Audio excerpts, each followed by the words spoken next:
Cumprimento os irmãos com a paz do Senhor. Amém. Convido nesse instante, se puderem, para estarmos de pé. Em reverência à palavra do Senhor que leremos no Evangelho de Lucas, capítulo 7. Evangelho de Lucas, capítulo 7. Nós leremos do verso 1 ao verso 10. O Senhor disse nesta manhã que há servos que saíram de casa deixando filhos enfermos, situações para serem resolvidas. Mas enquanto vocês saíam e vinham para cá, os anjos do Senhor saíam daqui e iam para lá. E é o Senhor quem vai tratar as nossas causas. A sua dedicação de estar aqui será retribuída pela operação do Senhor. Amém? Vamos ler juntos?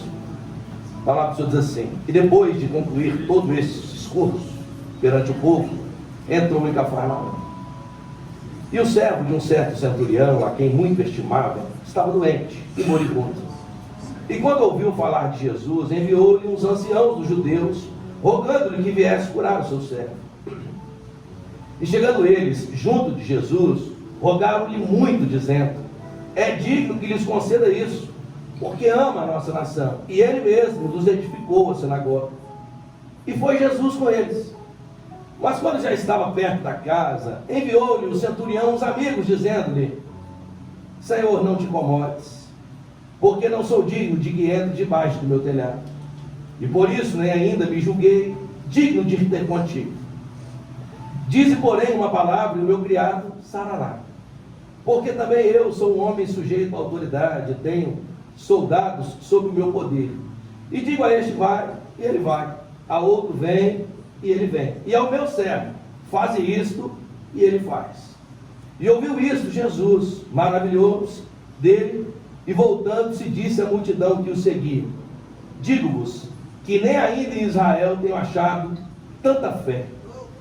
E voltando-se para casa, os que foram enviados acharam são o servo enfermo. Amém? Vamos fechar os olhos, vamos orar?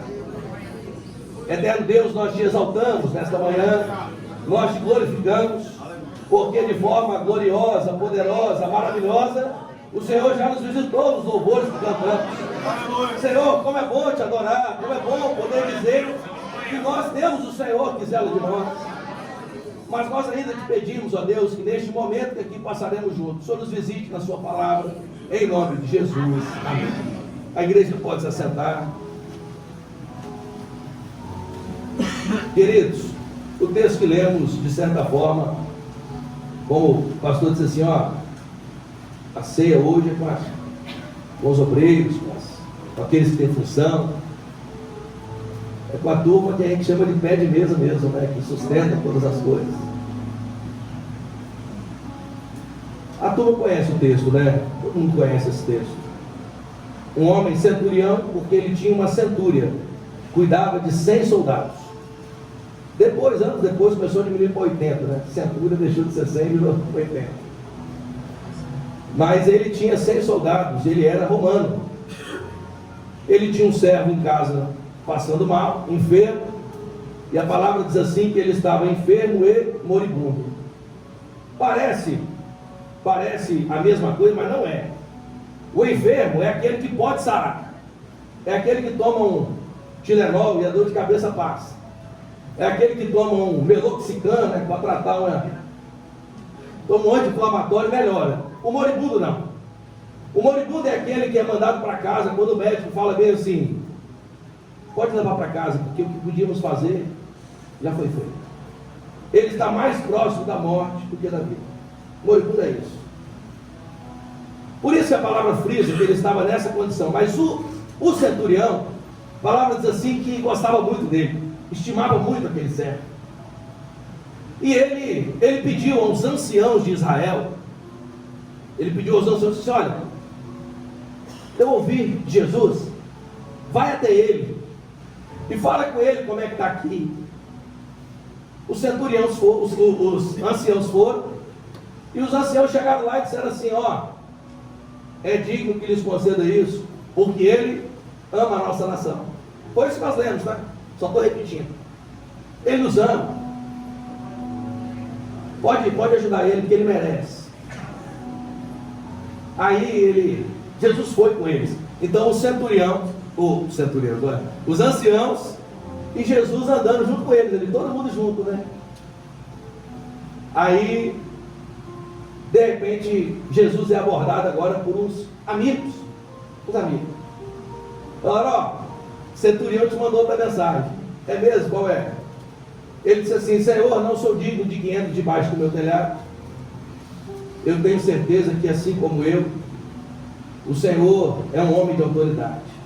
Eu sou sujeito à autoridade, eu tenho alguém que manda em mim. Mas eu também tenho aqueles a quem eu mando, quem eu governo. Eu peço, faz isso, ele faz, vai para um lugar, eles vão. Eu tenho certeza que com a palavra só sua já resolve o meu problema. E aí o Senhor olha para aqueles que estavam com ele. É como se o grupo estivesse aqui na frente, Jesus olhasse para a igreja e falasse assim, ó, não achei em Israel ainda tanta fé igual desse centurião, não. Mas o centurião não era judeu, né? O centurião era romano. Mas o Senhor falou que ele tinha fé. E aí ele não vai. A turma volta para casa. Quando chega na casa do centurião, quem está sarado, curado? Um servo enfermo. Isso é uma bênção, né?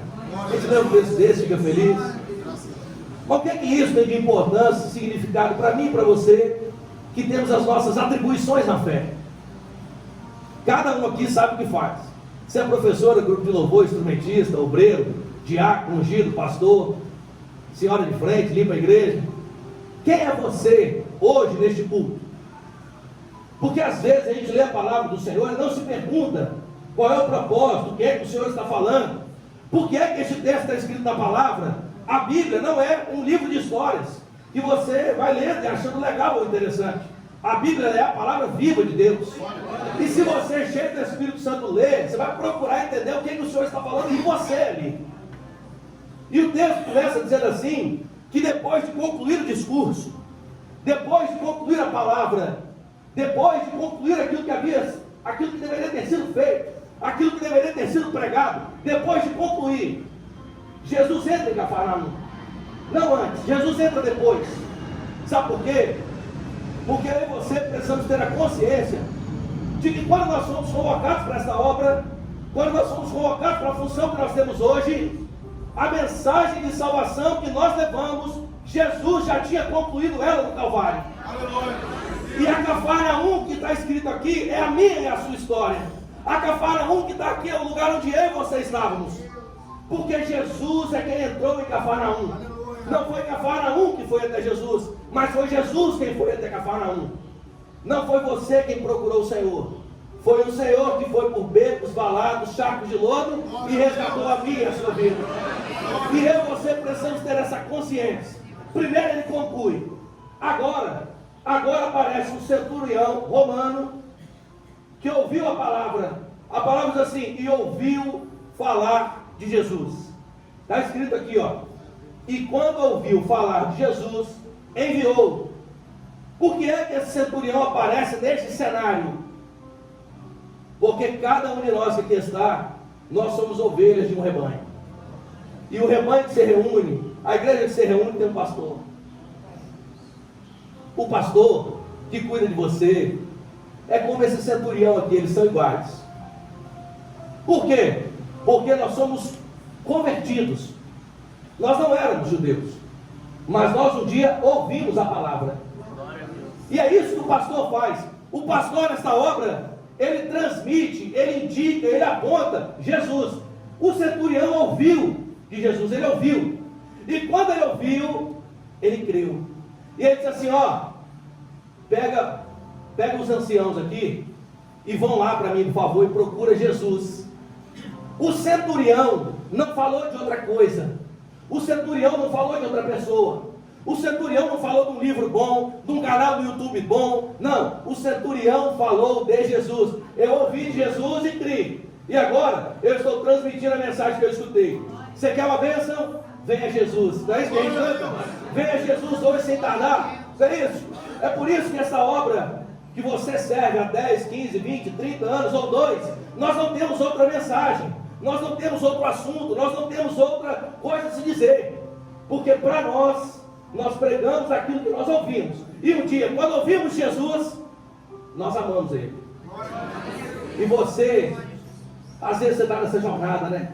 Há tanto tempo, todo culto, abre, madrugada, limpa a igreja, volta, pré-culto, entrega dom, culto para fé, assistência, visita antes do culto, visita depois, reunião de senhoras, visita das senhoras, tem que fazer um arranjo, tem que passar a toalha, tem que limpar a igreja, tem que cuidar do banheiro, acabou o copo, não é assim? Não é assim? Este é aquele que tem a sinagoga. Quem tem sinagoga tem responsabilidade, não tem jeito.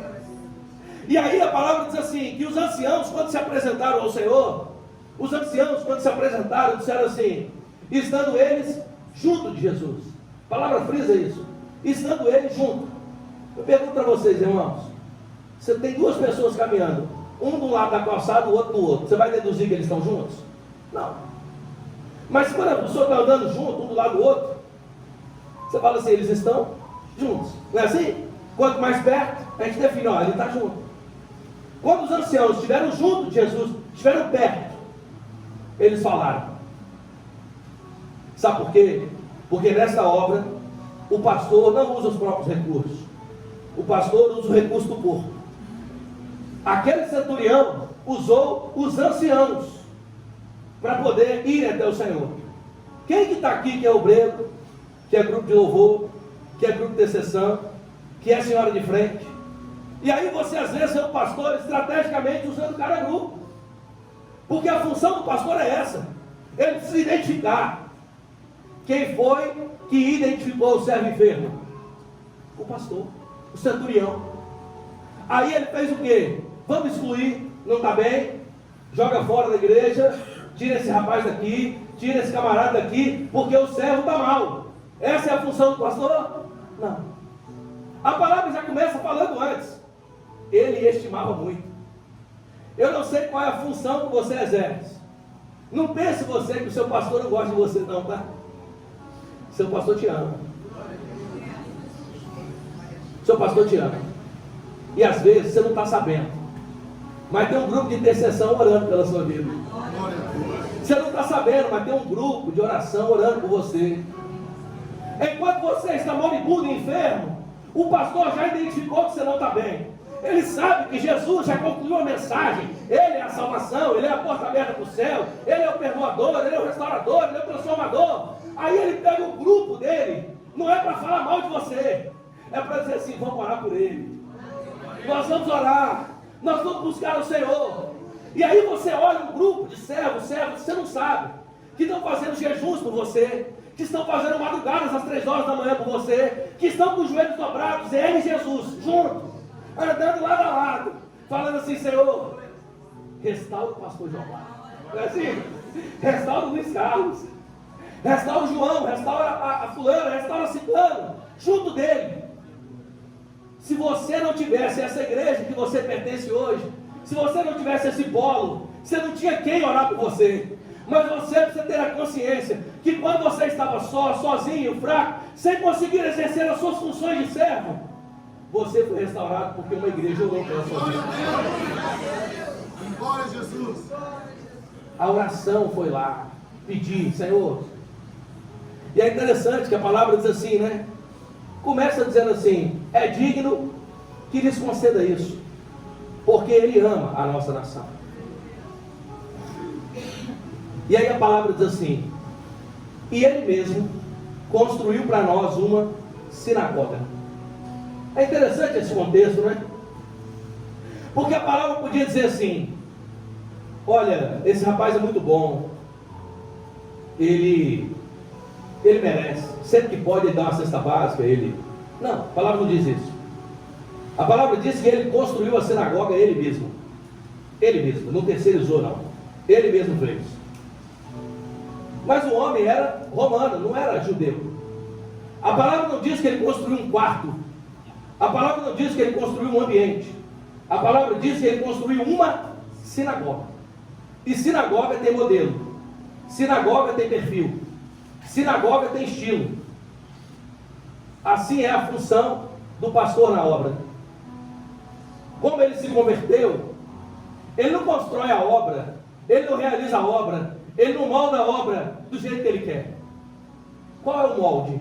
O molde é a sinagoga?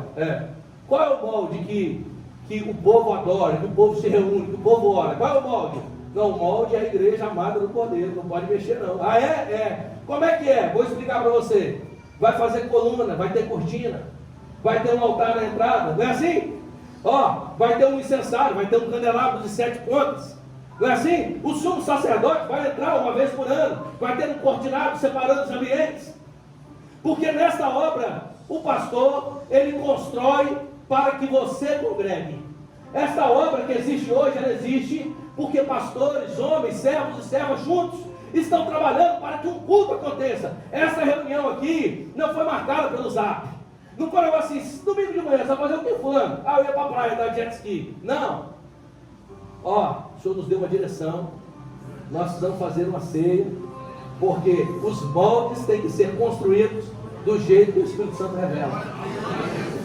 É por isso que a palavra frisa, ele mesmo construiu. E você que é coluna nessa casa, é mais fácil construir ou destruir? Quem aqui já passou de manhã, tinha uma casa de pé, quando passou de tarde viu o terreno vazio, falou, rapaz, que velocidade, né? Rapidinho. Para destruir é rápido, mas para construir não é fácil não. Sabe o que aqueles anciãos estavam dizendo? Eles reconheciam o trabalho, o zelo, o amor do pastor para com eles. E você que está aqui, eu que estou aqui, eu que cheguei depois, que sou pastor novo, eu preciso reconhecer o trabalho daqueles centuriões que trabalharam antes de mim. E você que tem a sua função, grupo de louvor, obreiro, você precisa olhar para o seu pastor e reconhecer, pastor, eu tenho que orar mesmo, né? Porque o Senhor mesmo construiu a sinagoga para que nós estivéssemos aqui. Frisaram isso para o Senhor. O que é que Jesus fez? Jesus foi com eles. É interessante isso. Sabe por quê? Porque quem anda com o povo de Deus, quando ele olha, fala assim, olha, já não estou sozinho, é isso que nós cantamos, agora sou feliz com Cristo no meu coração. Ele é o meu grande amigo, não temo perigo, não é isso, gente? Antes era um grupo de anciãos, agora é Jesus com um grupo de anciãos. Porque quando o servo ora, não anda sozinho não. O Senhor acompanha ele. Quando você ora para o trabalho, para o zelo, para a função, para aquilo que o Senhor te deu, quem é que está com você? O Senhor. Não é isso? A palavra nos ensina isso. Aí de repente agora ele é surpreendido por um segundo grupo. Os amigos. E os amigos disseram assim, nós temos uma outra mensagem para você. E é interessante isso, porque parece que tem uma diferença, né? Primeiro ele usa o grupo de anciãos, e agora ele está usando os amigos, né? É porque a primeira palavra era uma palavra genérica, todo mundo podia saber. Vamos orar e tal. A segunda palavra era uma palavra de confissão.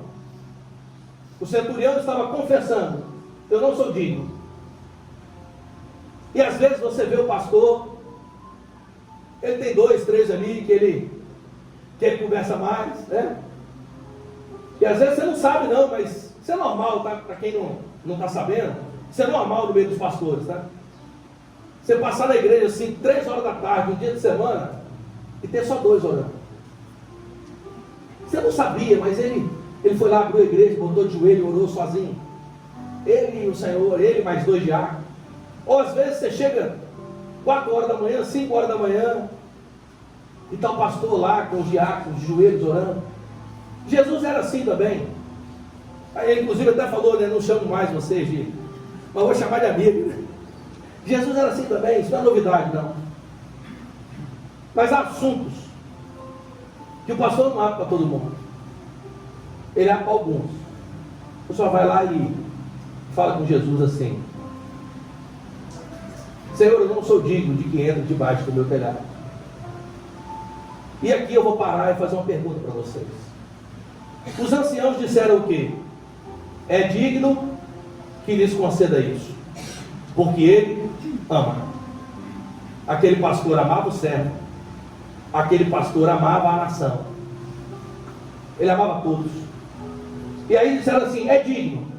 Mas a palavra do pastor, a palavra do centurião para Jesus foi: eu não sou digno. Sou digno, não mereço. Inclusive, Senhor, eu sou um homem sujeito à autoridade. Significa o quê? Eu tenho alguém que manda em mim. Mas eu também tenho aqueles a quem eu governo. E eu digo a esse vai, ele vem, né? Sabe por quê? O Senhor está moldando aqui a igreja. Tem um louvor que nós cantamos que diz assim: eram 100 ovelhas, não é? A parábola diz o quê? 99, ele olhou, está faltando um número, ele vai atrás. Então o número 100, ele aponta para o rebanho, para a igreja. E aqui, ele estava mostrando, dizendo assim: Senhor, eu sou um ministério que eu reconheço que o governo não sou eu. Eu tenho alguém que manda em mim. Mas eu também tenho aqueles a quem eu governo. O grupo que o pastor governa está aqui, ó. Soldados dele. Glória a Deus. É assim que o pastor vê você, como um soldado que milita a mesma causa, a mesma obra, busca vencer a mesma guerra. Vocês acham que aquele soldado, centurião, que tinha um governo sobre ele, estava feliz ou triste, irmãos? Aquele centurião estava o quê? Triste. Porque um servo não estava bem. Não existe alegria nenhuma no pastor em ver que você não está bem. Quando você não vai bem, o pastor fica triste. Aí o que ele faz? Ele procura o sumo pastor e fala: Senhor, eu não sou digno, eu não tenho condição de curar, eu não tenho condição de operar, eu estou fazendo o que eu posso fazer. Eu digo a esse vai, ele vai. Eu digo a esse vem, ele vem.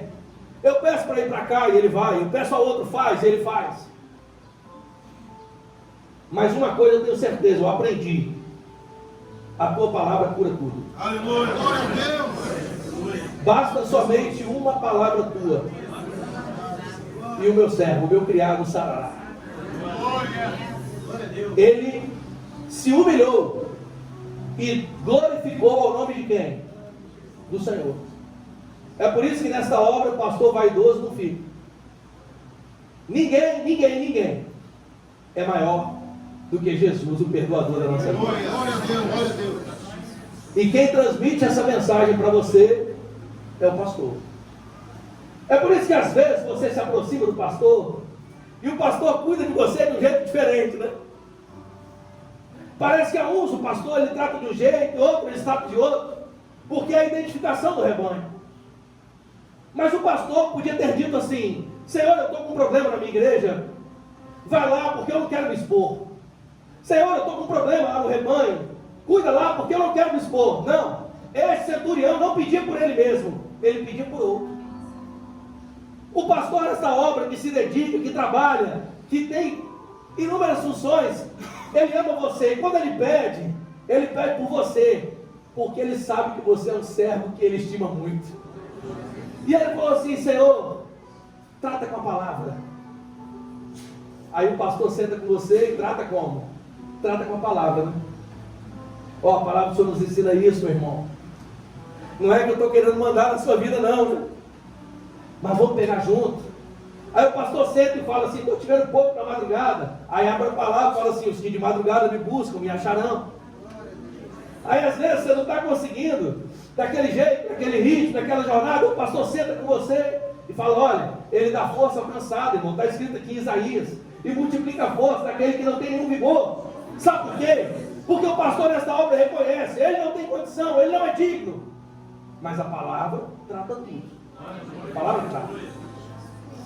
É por isso que nesta obra nós aprendemos, né? Sangue e palavra. Sem sangue, sem palavra, não tem céu. Aí Jesus olhou para a multidão que estava ali e disse assim: ó, não achei em Israel tanta fé. Queridos, a fé é por dentro ou por fora? Por dentro, né? Quem é o autor da fé? E o consumador? Jesus também. A palavra diz assim, que ele tem olhos como chama de fogo, pés como latão reluzente. Ele consegue penetrar na alma, na divisão da alma e do espírito. Ele consegue ver a minha e a sua vida por dentro. O testemunho para todos aqueles que estavam lá ele merece, ele é bom, não. O testemunho eu encontrei fé. E a pergunta de Jesus é: porventura, quando vier o Filho do Homem, achará fé? Fé. Pastor, por que você acorda tão cedo para ir para a madrugada? Fé. Pastor, você está com medo de quê? Nada. Não tenho medo de nada, só temo o Senhor. Pastor, fé. Por que é que você limpa a igreja, irmão? Por que é que você corta a grama do jardim? Por que é que a irmã faz o arranjo? Por que é que você ora? Como é intercessor, grupo de intercessão, né? Tem que orar. Por que é que você lê a palavra? Por que é que você busca? Por que é que você bota o seu paletó e sai 36 graus, 40 e recebe os irmãos dando Pai do Senhor? Por que é que você medita na palavra? Porque existe um Jesus sondando homens e mulheres por dentro, para encontrar na nossa vida fé. Não para que eu mesmo seja abençoado, mas para que todos possam ir bem, para que todos sejam sarados, para que todos sejam restaurados. Não estávamos falando de alguém inútil, estávamos falando de um servo que servia. Nós estamos aqui num evento de colunas. Todo mundo aqui é coluna. Todo mundo aqui tem função, trabalha. Você é muito útil na obra do Espírito Santo. Aí a palavra diz assim, que voltando para casa, acharam são o servo enfermo. Agora ele não é moribundo mais. Agora ele é só enfermo. Parece que antes ele estava prestes a morrer, mas agora era só uma enfermidade. Se a gente der um salto na palavra, e lá em João, nós vamos ver que Jesus fala de Lázaro como se Lázaro estivesse só enfermo, né? Mas Lázaro estava morto. Eu não sei quem é você, ou como você entrou aqui, nem como está a sua função na fé. Mas uma coisa eu tenho certeza: se tem alguém aqui que pensou que o chamado de Deus tinha morrido na sua vida, o Senhor mandou te dizer que você voltando para a sua igreja hoje, voltando para casa, o pastor vai encontrar são um servo que estava só enfermo. Sabe por quê? Porque a palavra sara tudo. A palavra de Jesus cuida de tudo. O Senhor cuida de tudo. Ele opera tudo. Porque Ele tem poder para operar tudo, muito mais, abundantemente e além daquilo que pensamos, ou queremos, ou imaginamos. O Senhor tem o poder de operar tudo. Queridos, o molde não é nosso. O modelo não é nosso. O perfil não é nosso. É tudo do Senhor. Tudo é dele. Tudo. Absolutamente tudo. Mas se você entender que esta ceia, este culto, a reunião, a convocação, o chamado, o zelo, a dedicação, é para que o Senhor cure no meio da casa. Para que o Senhor cure, para que o Senhor salve, para que o Senhor restaure, para que o nosso galardão seja crescido do céu. Se você entender que é para isso, cada dia a sua função vai valer mais a pena. Você vai amar mais o chamado. Você vai dizer assim: não, eu sou, sabe quem eu sou? Eu sou aquele ancião que o pastor pediu para ir lá aos pés de Jesus e orar. Não, sabe quem eu sou? Eu sou aquele amigo que o Senhor usou o pastor para abrir um assunto para mim que eu não vou abrir para ninguém. Eu vou botar o joelho no chão e vou orar. E eu vou resumir, para terminar, que eu já falei muito. Quem foi aquele que se fez de indigno para que nós fôssemos dignos? Jesus. Na boca do centurião ele era indigno. Na boca dos anciãos ele era digno. Jesus é aquele que desceu da eternidade e se fez indigno para que nós hoje, reunidos aqui em quase 200 pessoas, disséssemos: Digno é o Senhor de ser adorado. Digno é o Senhor de ser reverenciado. Digno é o Senhor de ser glorificado. O Senhor é digno. O louvor cabe a nós. A adoração cabe a nós. Porque aonde Jesus está, há operação de vida. O centurião não viu Jesus. O servo enfermo não viu Jesus. Aqueles que estavam em casa não viu Jesus. Mas a mensagem chegou lá. Você e eu que estamos aqui, não estamos vendo fisicamente o Senhor, mas a mensagem chegou aqui nesse dia. A mensagem foi trazida para mim e para você.